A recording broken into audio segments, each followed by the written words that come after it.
ఏదైతే మనం ఉదయం నుంచి కూడా సిడబ్ల్యూసి సమావేశాలకు సంబంధించి చర్చల్లో మనం చూస్తూనే ఉన్నాము. కాంగ్రెస్ నాయకులు పాల్గొన్నారు. ఏదైతే కాంగ్రెస్ పార్టీ రాబోయే రోజుల్లో తెలంగాణకు ఏం చేయబోతుందని మనకి చెబుతూ వచ్చారు. ఈరోజు ఇప్పుడు మరికొద్ది సేపట్లో మనతో లైవ్లో రాజకృష్ణ నుంచి మా ప్రతినిధి హరీష్ అందరూ మా డిబేట్లో పాల్గొంటారు. అదేవిధంగా తుక్కుగూడలో ఏదైతే రేపు విజయబేరి సభ జరగబోతుందో అక్కడ నుంచి మా బ్యూరో చీఫ్ కృష్ణమూర్తి లైవ్లోకి రాబోతున్నారు. అయితే ఈ సిడబ్ల్యూ సమావేశాలు 2 రోజుల పాటు జరుగుతున్న సిడబ్ల్యూ సమావేశాలు తెలంగాణ కాంగ్రెస్ పార్టీ చాలా సీరియస్గా ప్రతిష్టాత్మకంగా తీసుకుంది. ముఖ్యంగా ఎన్నికల నేపథ్యంలో జరుగుతున్నది కాబట్టి ఎలాగైనా సరే పూర్వవైభవం కోసం తెలంగాణ కాంగ్రెస్ పూర్తిగా పక్కా వ్యూహంతోనే వస్తుంది. అయితే తెలంగాణ కాంగ్రెస్ పార్టీ రచిస్తున్న వ్యూహాలు కావచ్చు, సిడబ్ల్యూసి సమావేశాల్లో తీసుకునే నిర్ణయాలు కావచ్చు, ఇది కాంగ్రెస్ని ఏ విధంగా ప్రభావితం చేస్తాయి, ప్రజలను ఏ విధంగా ప్రభావితం చేస్తాయో మనతో తెలుసుకునేందుకు మనతో పాటు ఉన్నారు రాజకీయ విశ్లేషకులు అమర్ గారు. నమస్తే అండి. చెప్పండి, 2 రోజుల పాటు సిడబ్ల్యూ సమావేశాలు ఇక్కడ హైదరాబాద్లో జరుగుతున్నాయి. అంటే మిగతా రాష్ట్రాల్లో ఏవైతే ఎన్నికలు జరుగుతున్న మిగతా 4 రాష్ట్రాలను కాదని చెప్పేసి హైదరాబాద్లో పెట్టడానికి కారణం ఏంటనుకుంటున్నారు? ఇప్పుడు ప్రధానంగా రేపు జరగబోయే లోక్సభ ఎన్నికలకు హైదరాబాద్ సిడబ్ల్యూసి అనేది ఒక దిశానిర్దేశం చేయబోతుంది. ముఖ్యంగా జమిలీ ఎన్నికలు ఉన్నా ఉండకపోయినా కూడా ఇప్పుడు ఇమ్మీడియట్లుగా ఒక 5 రాష్ట్రాల్లో ఎన్నికలు జరిగేటువంటి అవకాశం ఉంది. దాంట్లో ముఖ్యంగా సౌత్లో ఇప్పటి వరకు కర్ణాటకలో ఉన్నటువంటి భారతీయ జనతా పార్టీ అక్కడ పరిస్థితి దిగజారిపోయింది. అక్కడ కాంగ్రెస్ పార్టీ అధికారంలోకి వచ్చింది. ఇక భారతీయ జనతా పార్టీకి సౌత్లో అంటే మిగతా తమిళనాడుతో కానీ కేరళతో కానీ పోల్చి చూసుకుంటే ఇంతంతో పట్టున్నటువంటి ప్రాంతం తెలంగాణ ప్రాంతం. సో ఈ తెలంగాణ ప్రాంతంలో భారతీయ జనతా పార్టీ పట్టు ఉండటం కాకుండా తర్వాత రీజనల్ పార్టీ కూడా అంటే కాంగ్రెస్ పార్టీ తెలంగాణ ఇచ్చినప్పటికి కూడా ఇక్కడ ఉన్న రీజనల్ పార్టీ చాలా స్ట్రాంగ్గా ఉండటం వల్ల దాన్ని దృష్టిలో పెట్టుకొని ఎలాగైనా సరే తెలంగాణను క్యాప్చర్ చేయాలి, తెలంగాణ ఇచ్చిన కాంగ్రెస్ పార్టీగా తెలంగాణ రాష్ట్రాన్ని క్యాప్చర్ చేయాలనే ఒక ఉద్దేశంతో ప్రధానంగా ఇవాళ సిడబ్ల్యూసి హైదరాబాద్లో సమావేశం పెట్టడానికి కారణం. దీనివల్ల ఇక్కడ పార్టీ కేడర్లో ఉత్సాహం పెరగడంతో పాటు ఇక్కడ స్థానిక పరిస్థితులు కూడా వాళ్ళకు తెలుసుకునే అవకాశం కూడా ఉంటుంది. దానికోసమే ప్రధానంగా ఈరోజు కర్ణాటక ఎన్నికల తర్వాత ఎలాగైనా తెలంగాణలో విజయం సాధించాలని ఒక దృఢ సంకల్పంతో ఒక గట్టి పట్టుదలతో ఉన్నటువంటి కాంగ్రెస్ పార్టీ ఇప్పటికే చాలా యాక్టివిటీస్ చేసింది రాష్ట్రంలో. దాంతోపాటు ఇక్కడ హైదరాబాద్లో సిడబ్ల్యూసి నిర్వహించి చాలామంది అంటే లోకల్గా ఇంకొంతమందిని తమ వైపు తిప్పుకునే ప్రయత్నం కూడా సిడబ్ల్యూసి చేస్తుందని అనుకుంటున్నాను. కానీ ఒక్కటి అమర్ చెప్పండి, ప్రతిసారి కూడా కాంగ్రెస్ పార్టీ ఈ మధ్యకాలంలో కర్ణాటక తరహాలోనే ఇక్కడ విజయం సాధించబోతుంది పదే చెప్తుంది. కర్ణాటక తరహా పథకాలు కూడా ఇక్కడ అది కరెక్ట్ సాధ్యమవుతుందా? అంటే కర్ణాటక అక్కడ ఉన్న రాజకీయాలు అదేవిధంగా తెలంగాణకు ఉన్న రాజకీయాలు ఇవి సరిపోతాయా? ఆ విధంగా ఉండబోతుంది అనుకోవచ్చు. ఇప్పుడు కర్ణాటకలో ఉదాహరణ చూసుకుంటే మన దగ్గర ఇవాళ భారత్ రాష్ట్రం ఏదైతుందో అది మనం బీజేపీ స్థానంలో ఊహించుకోవచ్చు, కర్ణాటకలో ఉన్నటువంటి బీజేపీ స్థానం. అదేవిధంగా ఇవాళ భారతీయ జనతా పార్టీ ఏదైతుందో అది కర్ణాటకలో ఉన్నటువంటి జేడీఎస్ పార్టీ తరహాలో ఇవాళ మన తెలంగాణలో ఉంది. ఈ పరిస్థితులను బేరీ చేసుకొని అంటే ఎట్లా చేయాలనే దాంతో బ్యాలెన్స్ ఎట్లా చేయాలి, ఎంతో కాలం నుండి దూరంగా ఉన్నటువంటి మైనార్టీలు కానీ లేకపోతే మన దళితులు కానీ లేకపోతే గిరిజనులు కానీ ఇతర వర్గాలు ఏదైతే కాంగ్రెస్ పార్టీకి మొదటి నుంచి ఓటు బ్యాంక్గా ఉండి దూరమైనటువంటి వర్గాలు ఉన్నాయో వాటిని అన్నిటినీ తమ దగ్గరికి తెచ్చుకోవడానికి అంటే తమ వైపు తీసుకొని వచ్చి వాళ్ళలో ఒక సంకల్పం కల్పించేందుకు అంటే కర్ణాటక తరహాలో ఏదైతే కొన్ని హామీలు ఉన్నాయో ఆ హామీలన్నీ కూడా ఇవాళ రోజుకు పెరిగిపోతున్నటువంటి ధరలు కానీ మిగతా విషయంలో కానీ సామాన్యుల మీద విపరీతమైనటువంటి భారం పడుతుంది. అటువంటి టైంలో మరి ఇవాళ ప్రతినిత్యం మహిళ తమ గ్యాస్ సిలిండర్ అంటే ఇంట్లో ఉన్నటువంటి గ్యాస్ సిలిండర్ ఇవాళ 1200-1300 కొన్నటువంటి పరిస్థితి. అదేవిధంగా మిగతా ఎక్కడ కూడా చూస్తే కాస్ట్ ఆఫ్ లివింగ్ అనేది చాలా భారీగా పెరిగిపోయింది. సో ఈ టైంలో కాంగ్రెస్ పార్టీ కర్ణాటక తరహాలో హామీలు ఇచ్చి నిజంగా మహిళలకు ఉచితంగా బస్సులో ప్రయాణించే సౌకర్యం ఉంటుందా, లేకపోతే మహిళలకి 1500-2000 కర్ణాటక తరహాలో ఇస్తారా? అదేవిధంగా కర్ణాటకలో చేస్తున్నట్టు ఉచిత అంటే దాదాపు ఒక 200 యూనిట్ల వరకు ఉచిత కరెంటు ఇటువంటి హామీలు ఏవైతే ఉన్నాయో కర్ణాటకలో ఉన్నాయో ఆ హామీలు కూడా మన తెలంగాణ మీద ఇప్పటికీ అంటే మన తెలంగాణ ప్రభుత్వం కొంచెం చేస్తున్నప్పటికీ దాని ప్రభావం మాత్రం భారీగా ఇక్కడ పడే అవకాశం ఉంది. ఎందుకంటే కర్ణాటకలో ఇంప్లిమెంటేషన్ చేసిండ్రు, మేము చేసినాం కనుక చేసి చూపిస్తున్నాం కనుక దాని ప్రభావం ఇక్కడ ఉంటుందనే ఒక భావన ఇవాళ కాంగ్రెస్ పార్టీలో. టీఆర్ఎస్ పార్టీ చెప్తుంది, పదే పదే చెప్తుంది, కాంగ్రెస్ పార్టీ తీసుకున్న పథకాలన్నీ మావి మాత్రమే. ఆల్రెడీ ఇప్పటికే మేము రైతు బంధు కావచ్చు, దళిత బంధు కావచ్చు, బీసీ బంధు కావచ్చు, మైనార్టీ బంధు కావచ్చు, ఇలాంటివన్నీ అమలు చేస్తున్నాము. కొత్తగా కాంగ్రెస్ పార్టీ ఏం చేస్తుంది, కాంగ్రెస్ పార్టీ వైపు ప్రజలు లేరు అని చెప్పి పదే పదే బీఆర్ఎస్ చెప్తుంది. అది నమ్మొచ్చు అంటారా? కాంగ్రెస్ పార్టీ అంటే ఇవాళ రైతుల విషయంలో కొత్తగా ఇవాళ రైతు బంధు అనే విషయం మొదలుపెడితే మిగతా విషయంలో ఒకప్పుడు మనకు మన్మోహన్ సింగ్ పీరియడ్లో రైతులకు రుణమాఫీ అంటే చాలా పెద్ద ఎత్తున, అప్పటికి ఒక్కొక్క రైతుకి 2 లక్షలు 3 లక్షలు కూడా ఎంత పెద్ద ఎత్తున ఉన్నా కూడా ఆ రుణాన్ని మొత్తం మాఫీ చేసినటువంటి ఇంకంతా కాంగ్రెస్ పార్టీది. అదేవిధంగా రాజశేఖర్ రెడ్డి అధికారంలోకి రాకముందు విద్యుత్ బిల్లు ఏదైతే మోటార్లకు ఉన్నాయో, వ్యవసాయ పంప్ సెట్లకు ఉందో విద్యుత్ బిల్లు చాలా పెద్ద ఎత్తున ఉండేది. ఒక్కొక్క బాయికి కరువు ఉన్నా అంటే అప్పుడు మొత్తం కరువు ఉండేది, ఎక్కడ కూడా మోటార్ పంపులు యూజ్ చేసే పరిస్థితి లేదు. అయినా కూడా ప్రతి మోటార్కు ఒక్కొక్క రైతుకి దాదాపు 50,000 నుంచి 1,00,000-1,50,000 ఉన్నటువంటి పరిస్థితి ఉంది. అయితే అటువంటి పరిస్థితుల్లో అవాళ ఉన్నటువంటి సోనియా గాంధీ ఆదేశం మేరకే, సోనియా గాంధీ వాళ్ళ యాక్టివ్ రోల్ ఉంది కనుక ఆమె ఆదేశం మేరకే వాళ్ళ రాష్ట్రంలో మొత్తం మన విద్యుత్ మాఫీ అనేది జరిగింది, ఛార్జీలు జరిగింది. అదేవిధంగా ముఖ్యంగా పేద ప్రజలు అంటే ముఖ్యంగా పేద ప్రజలు, మధ్య తరగతి ప్రజలు ఏదైతే ఉన్నారో వాళ్ళు చాలా వరకు వైద్యానికి సంబంధించి చాలా ఇబ్బంది పడుతున్నారు. ముఖ్యంగా పేద ప్రజలకు కావాల్సింది కూడు గూడు, దాంతోపాటు ఆరోగ్యం. అయితే ఈ 3 అంశాల్లో ఎప్పటి నుంచో కాంగ్రెస్ పార్టీ వాళ్ళ కొత్త కాకుండా దాదాపు ఇందిరాగాంధీ పీరియడ్ అప్పటి నుంచి కూడా బలైన వర్గాలకు ఇండ్లు నిర్మించడం, ఆ తర్వాత ఇంకా బలైన వర్గాలకు పెన్షన్ లాంటి పథకాలు, అంటే ఆ రోజు 200 ఇస్తే ఇవాళ 2,000 ఇవ్వచ్చు. కానీ కంపారిజన్ టు వాళ్ళ పెన్షన్ ఆ రోజు ఉన్నటువంటి పరిస్థితి, ఆ రోజున్న ధరల పరిస్థితి చూసుకుంటే ఈ రోజు ఆ పెన్షన్ అనేది కొత్తగా ఇవాళ టీఆర్ఎస్ ప్రభుత్వం ఇచ్చింది ఏం కాదు. గతంలో ఉన్నదాన్ని రెన్యువల్ చేయటం అంటే ఇంతకుముందు ఇన్పుట్ సబ్సిడీస్ ఇచ్చేది, ఏదైనా రైతు కావాల్సినటువంటి ఏదైనా ధాన్యంగా అంటే విత్తనాలు కానీ లేకపోతే ఫర్టిలైజర్ కానీ పెస్టిసైడ్స్ కానీ ఇవన్నీ ఇన్పుట్ సబ్సిడీస్ ఉండేవి. అయితే ఇప్పుడు ఈ ఇన్పుట్ సబ్సిడీస్ పూర్తిగా ఎత్తివేసి దాని స్థానంలో రైతు బంధు అనే ఒక పథకం తీసుకొచ్చి నేరుగా రైతుల ఖాతాలో కానీ జమ చేయడం జరుగుతుంది. అయితే ఇప్పుడు కాంగ్రెస్ పార్టీ ఇప్పుడు వ్యవసాయం అనేది ఒకప్పుడు ఇవాళ ప్రపంచ దేశంలో ఉన్నటువంటి పరిస్థితుల్లో వ్యవసాయాన్ని ఒక పరిశ్రమ గుర్తించవలసిన అవసరం ఉంది. ఎందుకంటే చాలా దేశాలు ఇవాళ తిండి కోసం ఇబ్బంది పడినటువంటి పరిస్థితి, తిండి గింజలు లేక ఎంతోమంది ఇబ్బంది పడుతున్నారు. అటువంటి పరిస్థితుల్లో మరి వ్యవసాయానికి ఖర్చు చేయకపోతే, వ్యవసాయం మీద పెట్టుబడి పెట్టకపోతే, లేకపోతే వ్యవసాయ రంగాన్ని ప్రోత్సహించకపోతే భవిష్యత్తులో చాలా ఇబ్బందులు ఉండే పరిస్థితి ఉంది. సో ఆ దృష్టిలో పెట్టుకుని కాంగ్రెస్ పార్టీ వాళ్ళ మీరు 10,000 కాదు అసలు 15,000, అదే కాకుండా ఇన్పుట్ సబ్సిడీతో పాటు రైతులకు కావాల్సిన ప్రోత్సాహకాలు కానీ లేకపోతే స్కిల్ విషయంలో కానీ ఆధునికమైనటువంటి వ్యవసాయ పద్ధతుల విషయంలో కానీ యువతకు అంటే పూర్తిగా యువత అంటే కేవలం ఒక ప్రభుత్వ ఉద్యోగమే లేకపోతే ప్రైవేట్ కంపెనీల ఉద్యోగమే కాకుండా వ్యవసాయంలో కూడా ఉపాధి అనేది మెండుగా ఉంది కనుక అక్కడ యువతను ప్రోత్సహించే విధంగా కాంగ్రెస్ పార్టీ అంటే మొదటి నుంచి కొంచెం రైతుల విషయంలో అంటే మనం జవహర్లాల్ నెహ్రూ దగ్గర నుంచి చూసుకుంటే ఇప్పటి వరకు కూడా వ్యవసాయ రంగానికి చాలా పెద్దపీట వేసిందని చెప్పాలి. ముఖ్యంగా నాగార్జున సాగర్ ప్రాజెక్టు కావచ్చు, మన కళ్ళ ముందర కనపడి ఎన్నో ప్రాజెక్టులు, శ్రీరామ్ సాగర్ ప్రాజెక్టు. అమర్ గారు ఒకటి చెప్పండి, ఈ రోజే మనకి ఒక ప్రాజెక్ట్ ఇనాగ్రేషన్ ఆల్రెడీ మనకి ఇప్పటికే ప్రాజెక్టులన్నీ పూర్తయిపోయి తెలంగాణ అంతా జలకళతో నిండిపోయిందని చెప్పి పదే పదే బీఆర్ఎస్ చెప్తుంది. బీఆర్ఎస్ని ఎదుర్కోవడం అంత ఈజీనా ఇప్పుడున్న పరిస్థితుల్లో? ఇప్పుడు గతంలో అంటే మీకు 2014లో ఉన్నటువంటి పరిస్థితి ఓ రకంగా ఉండేది. 2014 ఎన్నికల్లో తెలంగాణ ఇచ్చిన కాంగ్రెస్ పార్టీ ఆ తర్వాత తెలంగాణ కోసం నేనే ప్రాణదానం చేసి నేనే నా ప్రాణాన్ని తాకట్టు పెట్టినా, నా ప్రాణం పోవడానికి నేను సిద్ధపడ్డా, చావు నోట్లో తలకాయ పెట్టి వచ్చిన అనే దాని మీద వాళ్ళ కేసీఆర్ను చూసుకుంటే ఆ రోజు పరిస్థితుల్లో ఆ ముఖ్యమంత్రి అభ్యర్థిగా నిజంగా కేసీఆర్ అయితేనే అంటే దళితులను ముఖ్యమంత్రిని చేస్తున్న వ్యక్తి తానే ముఖ్యమంత్రి అయినప్పటికీ అయితే ఆయనకున్నటువంటి ఒక ఇమేజ్ వల్ల ఆ రోజు మరి కేసీఆర్ అయితేనే ముఖ్యమంత్రి అయిన బాగా ఉద్దేశంతో దాదాపు ఒక 66 స్థానాల్లో 2014 ఎన్నికలు గెలిపించారు. ఆ టైంలో తెలుగుదేశం పార్టీ, ఆ తర్వాత Congress party, BJP, Telugu Desam party ఒకటి, ఆ తర్వాత కాంగ్రెస్ పార్టీ విడివిడిగా పోటీ చేసినప్పటికీ ఆ రోజు కాంగ్రెస్ పార్టీ సరిపోయిన స్థానాలు సంపాదించింది. అయితే 2018 ఎన్నికలకు వచ్చేసరికి అంటే ముఖ్యంగా తన రాజకీయ ఇంకోటి రీజనల్ పార్టీలకు ఉన్నది అంటే వాళ్ళే హైకమాండ్ కనుక వాళ్ళు ఏ నిర్ణయం తీసుకున్నా కూడా తీసుకోవచ్చు, ఎటువంటి ఉద్దేశమైనా తీసుకోవచ్చు. తీసుకొని దానిలో భాగంగా కాంగ్రెస్ పార్టీని బలహీనపరచాలి, కాంగ్రెస్ పార్టీ బలంగా ఉంటే ఏ రోజైనా నాకు ఇబ్బంది అయిన ఉద్దేశంతో 2018 వరకు కొంతమందిని తీసుకోవటం, ఆ తర్వాత 2018 తర్వాత ఎన్నికైనటువంటి ఎమ్మెల్యేలను ప్రజాప్రతినిధులను చాలామందిని తిరిగి తమ పార్టీలో టీఆర్ఎస్ పార్టీలోకి తీసుకోవడం, ఇప్పుడున్న బీఆర్ఎస్ పార్టీలోకి తీసుకోవడం వల్ల కాంగ్రెస్ పార్టీ కొంచెం బలహీనపడింది. అమర్ ఒకటి చెప్పండి, ఈరోజు సిడబ్ల్యూ సమావేశం జరుగుతుంది, రేపు జరగబోతుంది. ఈ సిడబ్ల్యూ సమావేశంలో ప్రత్యేకంగా తెలంగాణ కోసం ఏముండబోతుంది?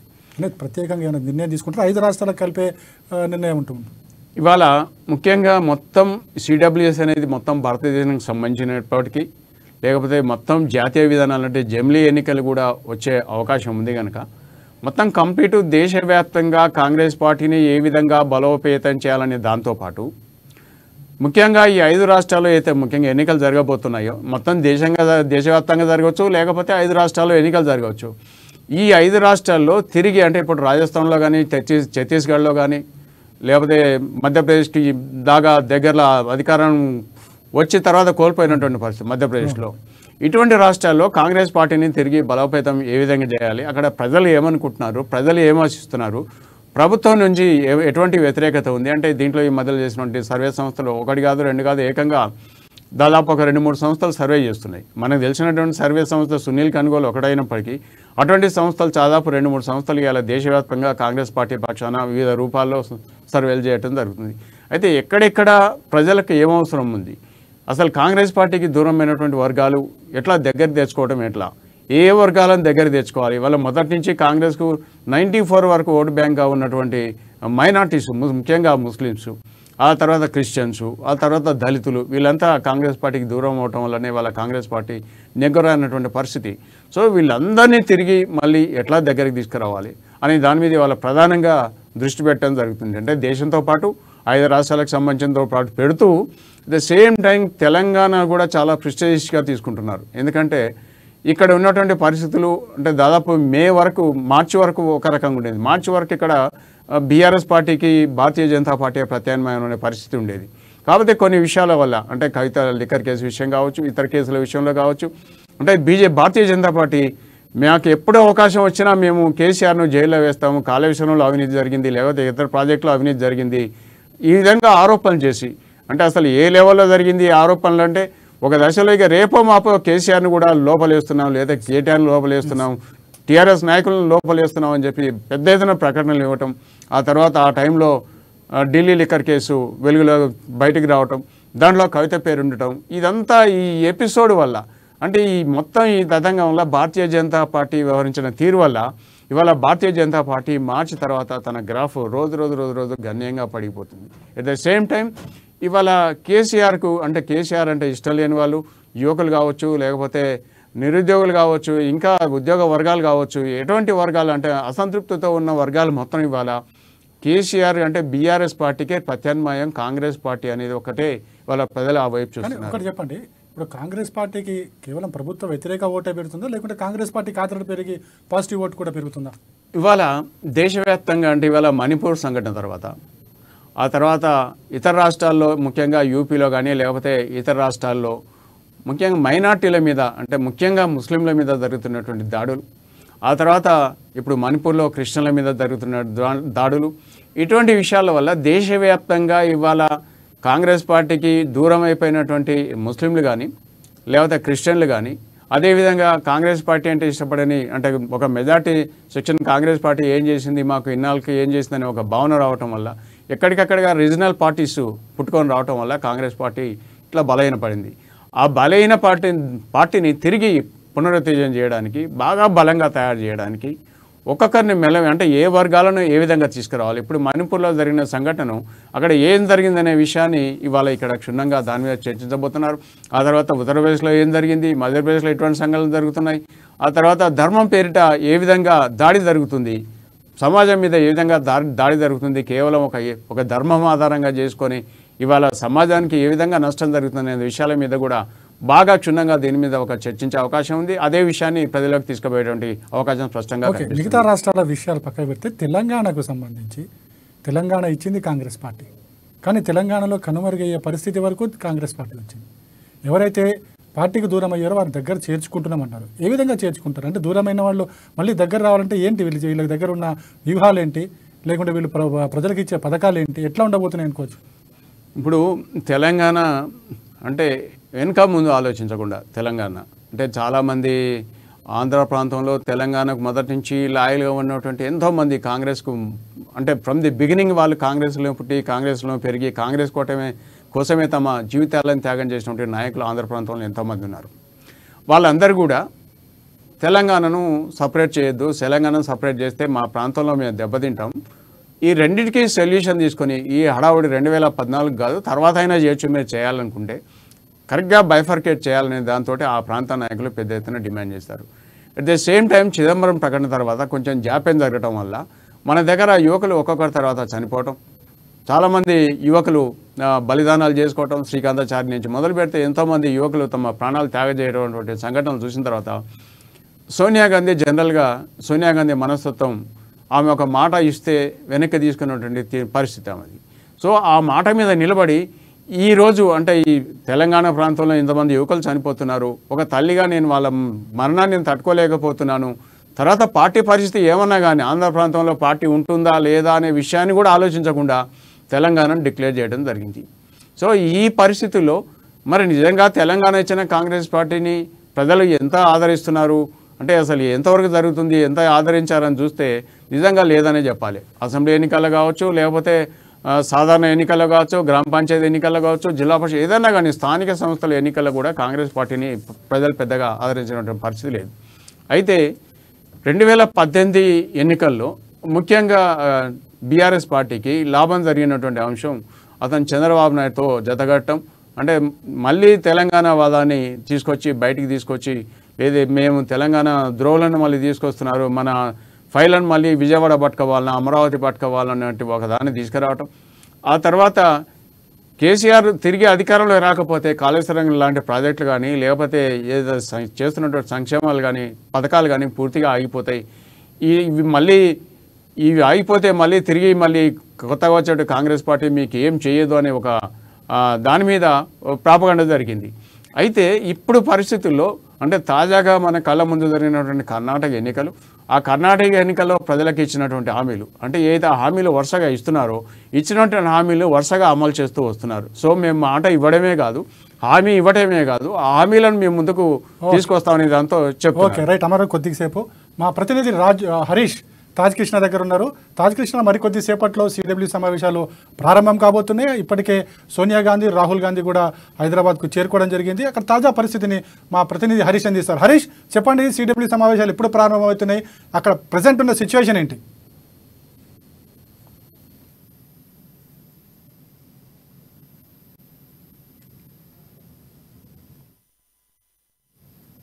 హరీష్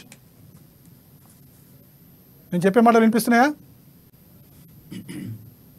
రైట్, చూస్తున్నాం కదా సాంకేతిక కారణాల వల్ల హరీష్ని మనం లైవ్లో తీసుకోలేకపోతున్నాం.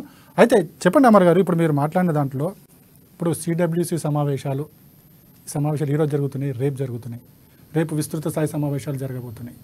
ఆ తర్వాత విజయభేరి సభ అనేది చాలా ఇంపార్టెంట్గా టీపీసీసీ భావిస్తుంది.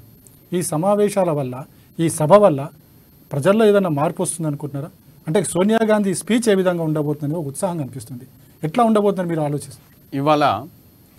ఇవాళ రేపు జరగబోయే సమావేశంలో దాదాపు ఫస్ట్ రోజు ఒక 50 నుంచి 100 మంది, ఆ తర్వాత రేపు ఒక 300 మంది దాకా, అంటే అధికారికంగా 150 మంది అయినప్పటికీ మొత్తం మీద ఒక 300 మంది ప్రతినిధులు, సిడబ్ల్యూసీ సభ్యులు లేకపోతే ప్రత్యేక ఆహ్వానితులు దీంట్లో పాల్గొని మొత్తం మీద ఆ విధి విధానాలు రూపొందించే అవకాశం ఉంది. అయితే ఇదంతా ఒక ఎత్తు అయితే రేపు తుక్కుగూడలో జరగబోయేటువంటి విజయభేరి సభ మీద చాలామంది కాన్సన్ట్రేషన్ చేయబోతున్నారు. అసలు సోనియా గాంధీ ఏం చెప్పబోతుంది, సోనియా గాంధీ ఎటువంటి హామీలు ఇవ్వబోతుంది, ఏ వర్గాలకు ఎటువంటి హామీలు ఇవ్వబోతుంది అనే దాని మీద బాగా ఉత్కంఠ ఉంది. అయితే ఇప్పటికే కొన్ని హామీలు రైతులకు సంబంధించిన డిక్లరేషన్ విషయంలో కానీ లేకపోతే ఇతర ఎస్సీలకు సంబంధించిన డిక్లరేషన్ కానీ లేకపోతే మహిళలకు సంబంధించినటువంటి డిక్లరేషన్ కానీ ఇవన్నీ గతంలోనే మనం ప్రియాంక గాంధీ కానీ రాహుల్ గాంధీ కానీ మల్లికార్జున ఖర్గే కానీ ఇవ్వడం జరిగింది.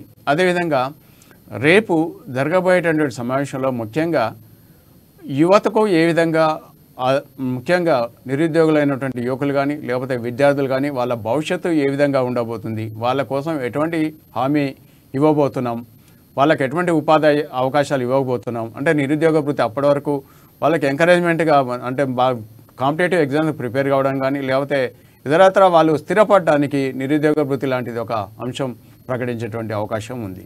అయితే ఇన్ని రోజులు మరి ఈ నాయకులు ప్రకటించింది కాదంటే సోనియా గాంధీ అనే ఒక వ్యక్తి ప్రభావితం తెలంగాణ ప్రాంతాన్ని ఇచ్చింది కనుక తెలంగాణ రాష్ట్రాన్ని వెనక ముందు ఆలోచించకుండా తమ పార్టీ యొక్క భవిష్యత్తును కూడా ఆలోచించకుండా ఇచ్చింది కనుక ఆమె చేత ఏదైతే ముఖ్యమైనటువంటి హామీలు ఉన్నాయో ఆ హామీలు సోనియా గాంధీ చెప్తే ప్రజల్లో ప్రభావితం అయ్యే అవకాశం ఉంటుంది. ఎందుకంటే సోనియా గాంధీ ఒక మాట ఇచ్చిందంటే ఆ మాట కట్టుబడి ఉంటుంది. ఆ మాట కట్టుబడి ఇవాళ తెలంగాణ రాష్ట్రం ఇచ్చిందనే ఒక భావన ఇవాళ ప్రజల్లో ఉంది.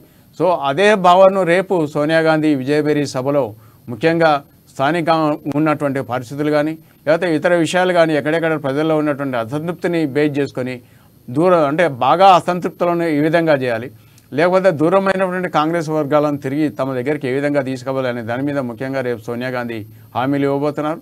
ఆ హామీల వల్ల ప్రజల్లో అంటే ఇప్పటికే కాంగ్రెస్ పార్టీ వైపు ముఖ్యంగా మనం చూసుకుంటే చాలా ప్రాంతాల్లో ఇవాళ మనం ఎక్కడ చూసినా కూడా బీఆర్ఎస్ పార్టీ కంటే కూడా లేకపోతే ఇతర పార్టీల కంటే దాదాపు కింది స్థాయిలో దాదాపుగా జిల్లా పరిషత్ చైర్మన్లు కానీ మున్సిపల్ చైర్మన్లు కానీ లేకపోతే చాలా పెద్ద ఎత్తున మనం తిరిగి కాంగ్రెస్ పార్టీ వైపు రావడం జరుగుతుంది. అది చూస్తున్నాం. ఉదాహరణకి మీకు మక్తల్ ప్రాంతంలో అంటే నిన్నగాక మన దగ్గర ఉంటున్న మక్తల్ ప్రాంతంలో ఒక సీనియర్ కాంగ్రెస్ లీడర్ కొంతమంది వాళ్ళంతా ఒక గ్రూప్గా వచ్చి అంటే దాదాపు ఇక కాంగ్రెస్ బీఆర్ఎస్ పార్టీలో ఎప్పటి నుంచి వాళ్ళు పుట్టుకనేప్పటి నుంచి అంటే ఇప్పుడు ఉన్నటువంటి ఎమ్మెల్యేని కాకుండా అంతకుముందు ఉన్నటువంటి నాయకులు ఎవరైతే ఉన్నారో వాళ్ళందరూ ఒక్కసారి మూకుమ్మడిగా బీఆర్ఎస్ పార్టీకి రాజీనామా చేసి కాంగ్రెస్ పార్టీకి రావడం జరిగింది. అంటే ఇది ఎందుకు అని అంటే కాంగ్రెస్ పార్టీ పట్ల అంటే ప్రజల్లో ఒక నమ్మకం ఒక భరోసా అనేది ఉందనేది మనకు స్పష్టంగా తెలుస్తుంది. పదే కాంగ్రెస్ పార్టీ 5 గ్యారంటీ కార్డుని తీసుకొచ్చింది. నిన్ననే సూపర్ 6 అంటూ మళ్ళీ ఇంకోటి దాన్ని యాడ్ చేయడం. ఈ 5 గ్యారంటీ వల్ల అంత నమ్మకం ఉందా? ప్రజలకు అంత నమ్మకం కలిగించే విధంగా ఉందా? అందులో ఇచ్చిన హామీలు తూచా తప్పకుండా పాటిస్తారు అనే అంటే ఇవాళ ఎగ్జాంపుల్ అంటే ఈ మధ్యలో కాంగ్రెస్ పార్టీ చాలా బలహీన పడినప్పటికీ ఇవాళ కర్ణాటకలో ఇచ్చిన హామీలు ఏ విధంగానైతే వర్కౌట్ అయ్యాయో కర్ణాటకలో అధికారంలోకి వచ్చిన తర్వాత వరుసగా ఆ హామీలను ఏ విధంగానైతే అమలు చేస్తున్నారో దాని ప్రభావం మేము కర్ణాటకలో ఈ విధంగా చేశాం అనే విషయాన్ని ఇక్కడ ప్రజలకు వివరించి ఒక్క నిమిషం ఇప్పుడు హరీష్ లైవ్లో ఉన్నారు. హరీష్ చెప్పండి, సిడబ్ల్యూ సమావేశాలు ఎప్పుడు ప్రారంభమవుతున్నాయి? అదేవిధంగా సోనియా గాంధీ, రాహుల్ గాంధీ, ప్రియాంక గాంధీ తాజ్ కృష్ణకు చేరుకున్నారా? రైట్ శ్రీనివాస్, మరి కాసేపట్లో సిడబ్ల్యూసి సమావేశాలు ప్రారంభంగా ఇప్పటికే అగ్రనేతలు సోనియా గాంధీ, రాహుల్ గాంధీ, ప్రియాంక గాంధీ ఎయిర్పోర్ట్ కు చేరుకున్నారు. శంషాబాద్ అక్కడి నుంచి నేరుగా తాజ్ కృష్ణకు రానున్నాయి. ఇప్పటికే ఈ నేపథ్యంలో కూడా వాళ్లకు స్వాగతం పలికేందుకు కూడా తెలంగాణ సంస్కృతిలో భాగంగా ఇప్పటికే అక్కడ డోళ్లు కావచ్చు, డప్పులు కావచ్చు, వివిధ కళాకారులు కూడా వేచి సిద్ధంగా ఉన్నారు. నేపథ్యంలో మరి కాసేపట్లో సోనియా అంతా అగ్రనేతలంతా తాజ్ కృష్ణకు రానున్నారు. ఈ నేపథ్యంలో ముందుగా వాళ్ళకు టీపీసీసీ విందు ఇస్తున్నది. ఇంట్లో భాగంగా తెలంగాణ సాంప్రదాయ వంటకాల్లో వాళ్ళకు విందు తర్వాత సిడబ్ల్యూసి సమావేశాలు 2 గంటల తర్వాత సిడబ్ల్యూసి సమావేశాలు ప్రారంభం కానుతాయి. ప్రధానంగా సిడబ్ల్యూసి సమావేశాలే దేశవ్యాప్తంగా కూడా ఇక్కడ తెలంగాణ వైపు చూస్తున్న పరిస్థితి. ఏదైతే 18 సంవత్సరాల తర్వాత కాంగ్రెస్ ఇక్కడ సిడబ్ల్యూసి సమావేశాలు ఏర్పాటు చేయబోతుంది. మొదటిసారిగా ఈ సమావేశాలు ఏర్పాటు చేయబోతున్న భాగంగా కూడా ఇక్కడ ఎన్నికలు కావచ్చు, అలాగే కర్ణాటక ఫలితాల్లో వచ్చిన జోష్ కావచ్చు, భారత్ జోడో యాత్ర, రాహుల్ గాంధీ భారత్ జోడో యాత్ర చేపట్టరు. అంతా కూడా కాంగ్రెస్ పార్టీకి ఇప్పటికే కర్ణాటక గెలుపు తర్వాత తెలంగాణలో కూడా గ్రాఫ్ పెరుగుతూ వస్తుంది. చేరికల అంశం మొదలు కూడా అన్నిటిలో కూడా వ్యూహాత్మకంగా వెళుతుంది. ఈ సిడబ్ల్యూసి సమావేశంలో ప్రధానంగా ఈరోజు 39 మంది సిడబ్ల్యూసి మెంబర్లు పాల్గొనున్నారు. ఈ ప్రధానంగా దీంట్లో ఏదైతే హరీష్ ఒకటి చెప్పండి, ఈ సిడబ్ల్యూసి సమావేశాల వల్ల తెలంగాణకి వచ్చేదేంటి? ప్రధానంగా ఈ సిడబ్ల్యూ సమావేశాల్లో తెలంగాణ గురించి ఏ అంశాల మీద చర్చించబోతున్నారు? ఖచ్చితంగా ఏదైతే ఇక్కడ జమిలీ ఎన్నికలు కావచ్చు, అలాగే ఏదైతే బీజేపీ ప్రభుత్వం అనుసరిస్తున్న ప్రజా వ్యతిరేక విధానాలు కావచ్చు, వీటన్నిటినీ ఇక 4-5 రాష్ట్రాల ఎన్నికలు ఉన్న నేపథ్యంలో కూడా ఏ విధంగా వ్యూహాత్మకంగా ఈ ప్రభుత్వాన్ని ఏ విధంగా గద్దెదించాలి, దీంట్లో భాగంగా ఏ విధమైన వ్యూహాలు రచించాలని పైన ప్రధానంగా ఈ సిడబ్ల్యూసి సమావేశంలో చర్చించబోతున్నారు. అలాగే 18న పార్లమెంటు సమావేశాలు ఉన్న నేపథ్యంలో కూడా అక్కడ ఒకవేళ జమిలీ ఎన్నికలు తెర మీదకి వస్తే దాన్ని ఏ విధంగా అక్కడ వ్యూహాత్మకంగా మనం సభ వేదిక కూడా ప్రశ్నించే విధంగా ఎలాంటి వ్యూహాలతో ముందుకెళ్లాలి, అలాగే ఇక్కడ తెలంగాణలో సంబంధించి కావచ్చు, రాష్ట్రాలకు సంబంధించి కావచ్చు, ఎన్నికలు కావచ్చు, గతంలో ఇప్పటికీ కర్ణాటక గెలుపు తర్వాత కూడా అదే ఫార్ములాని ఇక్కడ అప్లై చేయబోతున్న నేపథ్యంలో కూడా ఇక్కడ ఇలాంటి ఏ విధంగా వ్యూహాత్మకంగా వీళ్ళపై 2 రోజుల పాటు సమావేశాలు ఉన్నాయి. ఈ నేపథ్యంలో ఇప్పటికే చూడొచ్చు వాళ్ళు డిక్లరేషన్లు కూడా ఇచ్చింది. రైతు డిక్లరేషన్ కావచ్చు, యూత్ డిక్లరేషన్ కావచ్చు, ఆ చేయూత పథకం 4000 పెన్షన్ ఇవ్వడం జరిగింది. ఇక్కడ అభ్యర్థుల ఏదైతే ఫిల్టరింగ్ ప్రక్రియ కొనసాగుతుంది. ఈ నేపథ్యంలో మరిన్ని డిక్లరేషన్లతో పాటు రేపు ఒక స్కీమ్ ను కూడా తీసుకురాబోతున్నారు. రేపు సోనియా గాంధీ సమక్షంలో ఈ 6 గ్యారంటీ స్కీమ్ ను కూడా ప్రకటించబోతున్నారు. ప్రధానంగా ఇప్పటికే బీఆర్ఎస్ ప్రభుత్వం చెప్తున్న పథకాలు కావచ్చు, దళిత బంధు, గిరిజన బంధు అనే పథకాలు తీసుకొచ్చింది. దీంట్లో 30% కమిషన్ గానే ప్రభుత్వం బీఆర్ఎస్ ప్రభుత్వం పనిచేసింది. ఆ నేతలంతా కూడా ఈ బీఆర్ఎస్ ఈ పథకాలే లబ్ధి పొందారు. ప్రధాన ఎజెండాగా కాంగ్రెస్ పార్టీ విమర్శిస్తుంది. అలాంటి పథకాలు కాంగ్రెస్ పార్టీ అధికారంలోకి వస్తే ఏ విధంగా ఉండబోతున్నాయి? రైతులకు సంబంధించి కూడా 2 లక్షల రుణమాఫీ చేస్తామన్నట్టు కూడా ఇప్పటికే నిరుద్యోగులకు సంబంధించి 1,00,000 ఉద్యోగాలు, ఏటా 1,00,000 ఉద్యోగాలు కూడా జాబ్ క్యాలెండర్ ప్రకటిస్తామని చెప్పారు. ఇప్పటికే 4,000 చేయూత ద్వారా 4,000 పెన్షన్ ఇస్తామని చెప్తున్నారు. ఈ 6 గ్యారంటీస్ లో భాగంగా ఏదైతే కర్ణాటకలో ఏదైతే ఇంప్లిమెంట్ చేశారో దాంట్లో ఇంకో కొన్ని అంశాలు తీసుకొని 6 హామీలను ఇవ్వబోతున్నారు. దాంట్లో 500కే గ్యాస్ సిలిండర్ కావచ్చు, అలాగే గృహలక్ష్మి పథకం కింద 2,000 ఆర్థిక సాయం మహిళలకు ఉచితంగా 500 గ్యాస్ సిలిండర్ ఇచ్చిన తర్వాత నిత్యావసర సరుకులు పెరుగుతున్న నేపథ్యంలో కూడా వాటి నుంచి కూడా మహిళలకు ఉపశమనం కల్పించేలా గృహలక్ష్మి పథకాన్ని కర్ణాటకలో తీసుకొచ్చింది. దాంట్లో ఇక్కడ ఇంప్లిమెంట్ చేయబోతున్నారు. అలాగే ఇక్కడ ఏదైతే 2 లక్షల ఉద్యోగాలు కావచ్చు, ఇప్పుడే ఎస్సీ ఎస్టీ డిక్లరేషన్ ప్రకటించారు. ఎస్సీ ఎస్టీ అంబేద్కర్ అభయస్థం పేరుతో కూడా 12 లక్షల ఆర్థిక సహాయాన్ని ఇవ్వబోతున్నారు. ఇక బీసీ సామాజిక వర్గాలకు ఏదైతే బీసీ బంధు పెట్టి దానికి 5 లక్షలు ఉండే విధంగా కూడా ఈ డిక్లరేషన్ లో ఈ 6 గ్యారంటీస్ లో ఉండబోతున్నాయి అన్నట్టుగా తెలుస్తుంది. అంటే ప్రతి సబ్బండ వర్గాలకు మేలు జరిగేలా కూడా ఇక్కడ ఏదైతే ఇప్పటికే బీఆర్ఎస్ ప్రభుత్వం తీసుకొచ్చిన పథకాలకు లబ్ధి చేకూరలేదు. దాంట్లో రైతులకు కావచ్చు, ఇక్కడ విద్యార్థులకు అందరూ ఏదైతే ఎన్నికల ముందు బీఆర్ఎస్ ప్రభుత్వం ఇచ్చిన హామీలన్నీ విస్మరించింది. వీటన్నిటిని ఎత్తి చూపే విధంగా రేపు సోనియా గాంధీ ప్రసంగం ఉండబోతున్నట్టుగా తెలుస్తుంది. ప్రధానంగా సోనియా ప్రసంగం పైన కూడా ఇక్కడ దేశవ్యాప్తంగా కావచ్చు, ఇక్కడ తెలంగాణ వ్యాప్తంగా ఆతృతగా ఎదురు చూస్తున్నారు. ప్రసంగంలో ఏ విధమైన రైట్ చూస్తున్నాం కదా. కొద్దిసేపటి క్రితమే సోనియా గాంధీ, రాహుల్ గాంధీ కూడా శంషాబాద్ విమానాశ్రయానికి చేరుకున్నారు. మరికొద్దిసేపట్లో తాజ్ కృష్ణ వేదికగా ఈరోజు సిడబ్ల్యూ సమావేశాలు ఈరోజు రేపు జరగబోతున్నాయి. అదేవిధంగా రేపు సాయంత్రం విజయబేరి సభ జరగబోతుంది. ఓకే, ఇక్కడ డిస్కషన్లోకి వెళ్దాం. అమర్గా మీరు చెప్పండి, ఇప్పుడున్న పరిస్థితుల్లో కాంగ్రెస్కి ఓటేయాలి అని ప్రజలు ఎందుకు అనుకోవాలని? ఇప్పుడు ప్రధానంగా ఇవాళ దేశంలో ఉన్నటువంటి భారతీయ జనతా పార్టీ పాలన, ఒకటి ధర్మం, ఆ తర్వాత ధరలు. ముఖ్యంగా ఇవాళ ప్రధానంగా భారతీయ జనతా పార్టీని వ్యతిరేకించడానికి రెండు అంశాలు. మిగతా విషయాల్లో విదేశీ విధానంలో కానీ లేకపోతే వేరే విధానంలో కానీ, అంటే ఒక చైనా విషయంలో చైనా ఆక్రమించిందనే విషయంలో తప్ప మిగతా విషయాల్లో చాలా విషయాల్లో కూడా భారతీయ జనతా పార్టీ అంటే ధర్మం పేరిట, సనాతన ధర్మం పేరిట దేశంలో హింసను ప్రోత్సహిస్తుంది, ఇతర మతాలను వేధిస్తుంది. భారతదేశం అంటే ఒక సెక్యులరిస్ట్ దేశం. ఇక్కడ అన్ని వర్గాలు ఉన్నారు. మొదటి నుంచి కూడా భారతదేశంలో అన్ని రకాల మతాల ప్రజలు, లేకపోతే కులాలు, రకరకాల ఆచారాలు, సాంప్రదాయాలు, ఈ విధంగా రకరకాలుగా ఉన్నటువంటి వారి మధ్యలో ఒకరి మధ్య చిచ్చు పెట్టి దేశాన్ని విచ్ఛిన్నం చేయాలనే ప్రయత్నం చేస్తుందనేది ఆరోపణ ఒకవైపు. అంటే దానికి ఉదాహరణగా మణిపూర్ సంఘటన కానీ లేకపోతే మన యూపీలో జరిగినటువంటి సంఘటనలు ఇటువంటి అన్ని తీసుకోవాలని చూస్తున్నారు. అదేవిధంగా ఇప్పుడు కొత్తగా అంటే యూపీఏ వెళ్ళిపోయిన తర్వాత ఇండియా అనేది ఒక ఏర్పాటు చేయటం, దాంట్లో మొదటి నుంచి కాంగ్రెస్ పార్టీకి బద్ద వ్యతిరేకంగా ఉన్నటువంటి కేజ్రీవాల్ లాంటి ఒక వ్యక్తి కూడా దాంట్లో చేరడం, ఆ తర్వాత మొదటి నుంచి సోనియా గాంధీని వ్యతిరేకిస్తున్న మమతా బెనర్జీ కూడా ఇండియా కూటమిలోకి రావటం, తర్వాత ఎన్సీపీ స్థానంగా విచ్ఛిన్నమైనప్పటికీ ఎన్సీపీకి సంబంధించిన శరద్ పవార్ దాంట్లో ఉండటం, ఆ తర్వాత రకరకాల ఈవెన్ కమ్యూనిస్ట్ పార్టీలు కానీ దాదాపు ఒక పెద్ద ఎత్తున వాళ్ళ పార్టీలు అంటే వాళ్ళ సంఖ్య ఒకరోజు పెరగొచ్చు తగ్గొచ్చు. కానీ నితీష్ కుమార్ కానీ లేకపోతే లాలూ ప్రసాద్ యాదవ్ కానీ ఇంకా సమాజ్వాదీ పార్టీ ఒక మాయావతి విషయానికి వదిలిపెడితే మిగతాలో ఇవాళ దేశంలో ఉన్నటువంటి ప్రతిపక్ష పార్టీలు మొత్తం కాంగ్రెస్ వైపు చూస్తున్నాయి. తెలంగాణ విషయానికి వస్తే కనుక ఆల్రెడీ తెలంగాణలో బీఆర్ఎస్ ఫస్ట్ ప్లేస్లో ఉంది. సెకండ్ ప్లేస్ కోసమే కాంగ్రెస్ బీజేపీలు కొట్లాడుకుంటున్నాయని చెప్పి మొన్న కేటీఆర్ కామెంట్ చేశారు. దీన్ని ఎట్లా చూడాల్సి వస్తుంది?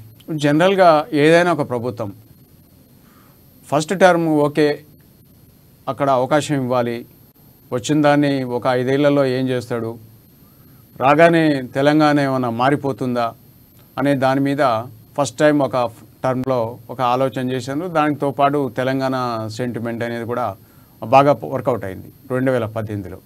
అయితే ఎప్పుడైతే భారత రాష్ట్ర సమితి అనే పేరు మార్చిండో, పేరు మార్చడమే కాకుండా ఇటు ఆంధ్రప్రదేశ్లో కానీ లేకపోతే మహారాష్ట్రలో కానీ లేకపోతే కర్ణాటకలో కానీ దేశవ్యాప్తంగా భారత రాష్ట్ర సమితి పార్టీని ఏర్పాటు చేయటం, దీనివల్ల ఇవాళ తెలంగాణ సెంటిమెంటు తిరిగి దాన్ని ఉపయోగించుకొని మళ్ళీ అధికారంలోకి రావాలని ప్రయత్నం చేసినా కూడా అటువంటిది ఫలించేటువంటి అవకాశం లేదు.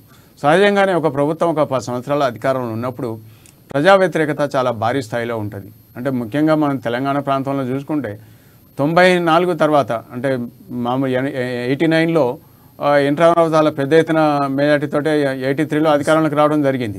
83-85లో తర్వాత ఆయన ₹2 కిలో బియ్యం పథకం ఇచ్చాడు. ఆ తర్వాత రైతులకు ఉచిత కరెంట్ అనే విధానం ప్రవేశపెట్టాడు. ఇవన్నీ చేసిండు. ఎన్నో సంక్షేమ పథకాలు స్టార్ట్ అయినాయి. ఎప్పటి నుంచో రాజకీయాలకు దూరంగా ఉన్నటువంటి బలైన వర్గాలను ముఖ్యంగా బీసీలను కానీ ఎస్సీలను కానీ దళితులను కానీ ఎంతోమందిని రాజకీయ నాయకులుగా చేసి వాళ్ళని మంత్రులుగా చేసినటువంటి సంఘటనలు ఎన్టీ రామారావు పీరియడ్లో జరిగినాయి. అయినా కూడా 89లో జరిగినటువంటి ఎన్నికల్లో మరి ఎన్టీ రామారావు ఓడిపోవడం చూసాం. ఆ తర్వాత 94లో విజయభాస్కర్ రెడ్డి పీరియడ్లో అసలు ఏ ఊర్లో కూడా 100 ఇండ్లు అంటే దాదాపు ఎన్ని ఇండ్లు అంటే గృహ నిర్మాణం కింద కొన్ని 100 ఇండ్లు కట్టారు. ఆ టైంలో అయినా కూడా ఓడిపోవడం చూసాం. అంటే ప్రజల్లో కేవలం ఒక మనం చేస్తున్నటువంటి పెన్షన్ కానీ లేకపోతే మనం చేస్తున్నటువంటి ఆర్థిక సహాయం విషయంలోనే ఆలోచించరు. ముఖ్యంగా పిల్లల భవిష్యత్తు ఏంటిది? ప్రతి కుటుంబంలో ఇవాళ ఎంతో లేకున్నా 10th క్లాస్ ఇంటర్మీడియట్ డిగ్రీ చదువుకున్న పిల్లలు ఎంతోమంది ఉన్నారు. అయితే వాళ్ళకు భవిష్యత్తు ఏంటిది? నిజంగా ఉద్యోగ అవకాశాలు లభిస్తున్నాయా?